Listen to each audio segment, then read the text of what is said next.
போறேன். அதாவது வந்து என்னன்னு பாத்தீங்கன்னா ரொம்ப பிடிச்ச டிஷ் எல்லாருக்குமே வேற எதுவும் இல்லை, அது பாஸ்தா. அது என்னன்னா பாஸ்தா செய்யணும்னு நீங்க யோசிச்சீங்கன்னா பாஸ்தா சாஸ் இல்லைன்னா ஓ மை காட் என்னடா அப்படின்ற மாதிரி ஆயிடும்ல. அதே மாதிரி சிச்சுவேஷன்ல தான் நானும் இருக்கேன்.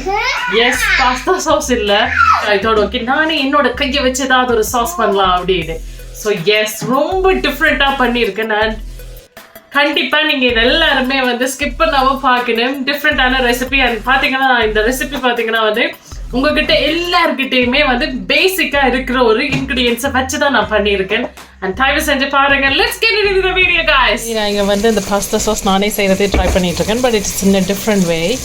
பாத்தீங்கன்னா இதுக்குள்ள வந்து சிவப்பு மிளகாய், அதாவது செத்தல் மிளகாய், அதை வந்து பொரிச்சு வச்சிருக்கிறேன். அதே மாதிரி இதுக்குள்ள வந்து மல்லி இருக்கு, மல்லி தெரியுதானே, மல்லி சீட்ஸ், கொரியாண்டர் சீட்ஸ் அது இருக்குது. அதோட வந்து உள்ளி, அதாவது பூண்டு, அதையும் வந்து பொரித்து வச்சுருக்குறேன். இதுக்குள்ள பார்த்தீங்கன்னா வந்து பேசிக்காக தக்காளி, பாஸ்தானா தக்காளி சாஸ் லைக் சாஸ் வேணும் தானே. ஸோ பேசிக்காக என்கிட்ட இல்லை sauce. So I'm just trying to do some pasta sauce. இதுக்குள்ள பார்த்தீங்கன்னா கலர் டிஃப்ரெண்ட்டாக இருக்குன்னு பார்க்குறீங்களா. இதுக்குள்ள தக்காளி, அதுக்கு பிறகு மிளகுத்தூள், அதாவது பெப்பர், ஃப்ரெஷ் பெப்பர், தென் சின்ன சீரகத்தூள், பெருஞ்சீரகத்தூள் எல்லாம் போட்டு லைட்டாக இதை வந்து கொஞ்சம் ஆயில் கூட விட்டு நான் பண்ணிகிட்ருக்குறேன்.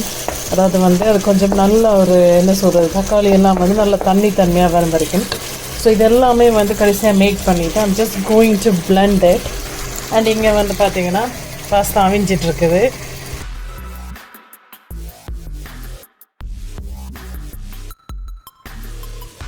அது நான் சொன்ன மாதிரி அந்த ஒரு சாஸி தன்மைக்கு வந்துட்டுது பாருங்கள். அந்த தக்காளி எல்லாம் தனித்தனியாக தெரிஞ்சதெல்லாம் இப்போ கொஞ்சம் அந்த ஒரு சாஸியாக வந்துட்டு. ஸோ இப்போ இது எல்லாத்தையும் கொஞ்சம் ஆற வச்சுட்டு, ஆல்மோஸ்ட் இது ஆறிட்டுது.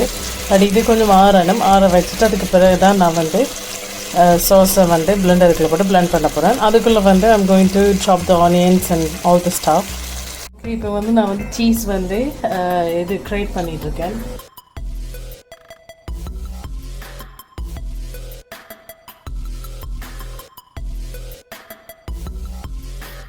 இங்கே பாருங்க, நான் வந்து அந்த இது ஆற வச்சுட்டு சொன்னேன். ஸோ இப்போ இது ஆறிட்டுது. ஆனால் எங்களை பார்த்தீங்கன்னா அந்த ஆயிலை வந்து ட்ரைன் பண்ண விட்டேன். ஸோ கொஞ்சம் ஸ்லாண்டிங்காக வச்சு விட்டேன். அதனால் அது கொஞ்சம் ஆயில் அங்கால போயிட்டு, ஸோ அந்த ஆயிலில் தான் வந்து லைக் மிச்ச ப்ரொசீஜரை செய்ய போகிறேன். அதாவது வெங்காயம் வதக்கிறது அதில். ஸோ வேஸ்ட் பண்ணாமல் லைக் இன்னொன்று வந்து டூ மச் ஆயில் ஆட் பண்ண வேண்டாம்ட்டு நான் யோசிக்கிறேன். ஸோ அதனால் ஏன்னா because we can add more cheese as well. So இதை எடுத்து நான் இங்கே மிக்சிக்குள்ளே போட்டு அடிக்க போகிறேன். இதையும் அந்த மிளகாயம் அப்புறமா வந்து கொரியாண்டர் சீட்ஸ் அதெல்லாம். ஸோ எஸ், அந்த தக்காளி எடுத்ததுக்குள்ளே போட்டுட்டேன். இப்போ வந்து இதெல்லாம் எடுத்து போடுவேன். ஸ்பேஸ் தான் கொஞ்சம் இதாக இருக்குது. கொஞ்சம் அந்த மிளகாயை உடைச்சி போட்டால் ஓகே இருங்கன்னு நினைக்கிறேன். இல்லைன்னா 2 ரவுண்ட் அடிக்கணும். Yes guys, sorry about the washing machine sound. இது ஒரு unplanned video. So I thought to take it. சும்மா ஒரு ட்ரை தான். அதனால் அந்த யோசிக்கலாம் முதல்ல வாஷிங் மிஷின் அதெல்லாம் போடக்கூடாது. பாஸ் பண்ணலாம், but still okay fine, let it be natural. Yes, so இனி மிச்சத்தை தான் ஆட் பண்ணிவிட்டு பிளெண்ட் பண்ண போகிறேன். எஸ், நீங்கள் பாருங்கள், நான் சொன்னேன்ல அதே எண்ணெய்க்குள்ளே வந்து நான் வந்து இது பண்ணிகிட்ருக்குறேன். இந்த வெங்காயத்தை வதக்க போகிறேன்ட்டு. ஸோ அதான் வதக்கிட்டு என்ன க்ரீனாக இருக்குதுன்னு பார்த்தீங்கன்னா அது பேசிக்காக வந்து ஸ்ப்ரிங் ஆனியன்ஸ். அதாவது அந்த வெங்காயம் வந்து முளைச்சிட்டுது. ஸோ அந்த வெங்காயத்தை அந்த பெண் இதில் வந்து இருந்தது தான் அதையும் வெட்டி போட்டுருக்கேன். நெக்ஸ்ட் கைண்ட் ஆஃப் வெங்காயம் தானே. ஸோ அப்போ அதுவும் வதங்கட்டுக்கும், நல்லா இருக்கும். ஸோ அது வதங்கினோடனே மிச்சதெல்லாம் போட்டு நான் இப்போ கிரைண்டரில் அதை அடிக்க போகிறேன். அடிச்சுட்டு நாங்கள் எல்லாத்தையும் மிக்ஸ் பண்ணி பாஸ்தா செய்வோம். எஸ் ஃப்ரெண்ட்ஸ், இங்கே பாருங்க என்னோட பாஸ்தா சாஸ். ஓகே, இந்த பாஸ்தா சாஸை நான் வந்து இங்கே வதங்கிட்டு இருக்கிற வெங்காயத்துக்குள்ளே நான் வந்து போட போகிறேன்.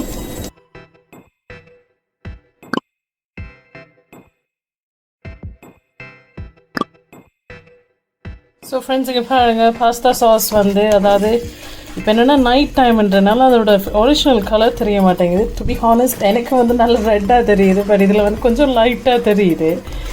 ஏன்னா நான் லைக் நீங்களே பார்த்தீங்கன்னா அந்த தக்காளி நான் எவ்வளோ ஆட் பண்ணியிருந்தேன்ட்டு.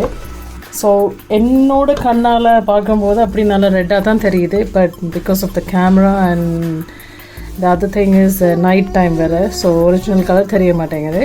ஸோ இப்போ இது கொஞ்சம் லைட்டாக குக் ஆகட்டும், கொஞ்சம் பபிள்ஸ் வர்ற வரைக்கும் அது குக் ஆகட்டும். அதுக்கப்புறம் பாஸ்தாவை போடுவேன். பாஸ்தாவை போட்டு சீஸையும் போடலாம். ஃப்ரெண்ட்ஸ் இங்கே பாருங்கள், நான் பாஸ்தாவை போட்டு மிக்ஸ் பண்ணிட்டேன். பாருங்கள், பார்க்கவே நல்லா இருக்குது. ஐ ஹோப் நான் டிஃப்ரெண்ட் வேலை ட்ரை பண்ணது பிடிச்சிருக்குன்னு நினைக்கிறேன். Let me wait for them. Husband எல்லோரும் வேலையில் இருக்காங்க. ஸோ அவங்கெல்லாம் வந்து வீட்டில் வந்து சாப்பிட்டு அப்பா அம்மாலாம் கொடுப்பேன் சாப்பிட. ஸோ எப்படி இருக்குன்னு அவங்களோட ஒப்பீனியனை வச்சு தான் வந்து I'll publish this video. But இது என்னென்னா, இது வந்து ஒரு ரஃப் கட் மாதிரி தான். ஸோ லைக் எப்படி சொல்கிறது, ட்ரையல் நான் வந்து ட்ரை பண்ணியிருக்கேன்.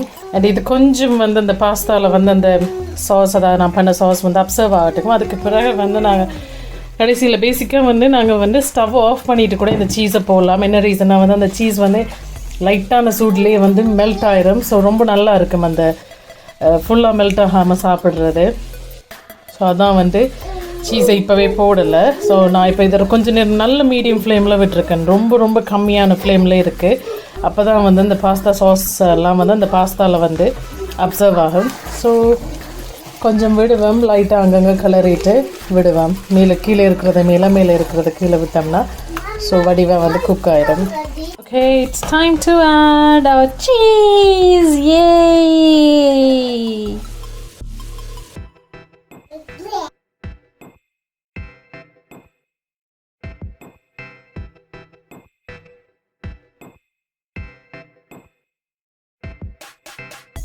ஓகே ஃப்ரெண்ட்ஸ், இங்கே பாருங்க, நான் சொன்னேன் தானே ஸ்டவ் ஆஃப் பண்ணிவிட்டு சீஸை போட மாட்டேன். கொஞ்சம் சீஸ் போட்டு நான் கிளறிட்டேன். மற்ற சீஸ் அப்படியே மேலே போட்டு விட்டுருக்குறேன். வா, இங்கே பாருங்கள், நல்லா மெல்ட் ஆகி எப்படி இருக்குது பாருங்கள். பார்க்கவே நல்லா இருக்குது. ஹோப்ஃபுல்லி சாப்பிட செம்மையாக இருக்கும், ரொம்ப நல்லா இருக்கும், அருமையாக இருக்குமென்னு நினைக்கிறேன். அப்பாடா, இந்த குட்டீஸ் கூட செஞ்சுட்டேன் நான் எப்படியோ சக்ஸஸ்ஃபுல்லாக. லெட் மீ see என் ஃபேமிலி கொடுக்க போகிறேன். அவங்களோட டேஸ்ட்டை பொறுத்து தான் வந்து இது ஆட் பண்ணுறதா இல்லையான்னு நான் யோசிப்பேன். Okay, let's wait and see how the comments going to be.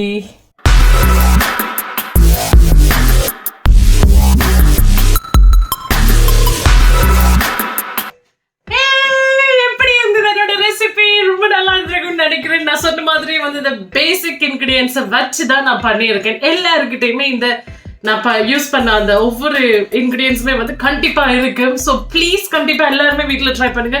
சீரியஸாக சொல்கிறேன், என்னோட அம்மா அண்ணா எல்லாருமே சாப்பிட்டாங்க. எல்லாருமே வந்து ஃபோன் பண்ணி சொன்னாங்க ரொம்ப நல்லா இருந்தது, ரொம்பவே டிஃப்ரெண்ட்டாக இருந்தது.